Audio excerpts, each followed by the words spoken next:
Seeing a lone cyclist on Timberline Highway is one thing.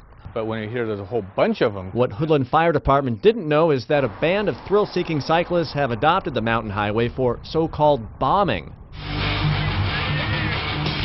Much like Zoobombers do in Portland, young adults, self-documented on YouTube, are now barreling down the steep two-lane road between Mount Hood and Highway 26 on toy bikes. Little bikes.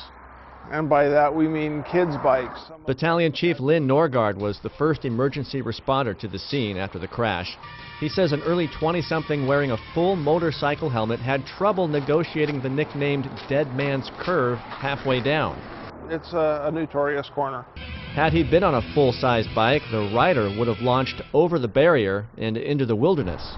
Witnesses who saw the daredevil cyclist crash into the barricade pulled over to help him out and call 911. Eventually, an emergency helicopter came to pick up the patient. There's so many things that happen on the mountain that we don't know about. That one probably Stu wouldn't know about had that accident not happened. Chief Mick Eby's plea is not to stop the activity. What he really wants from the so-called hood bombers is a heads up so his paramedics can be on standby. We'll sponsor them. Sure, we'll supply them with water and bandages all they want, you know, that's an okay. Helmets are good. Make sure your brakes work. Wear your padding.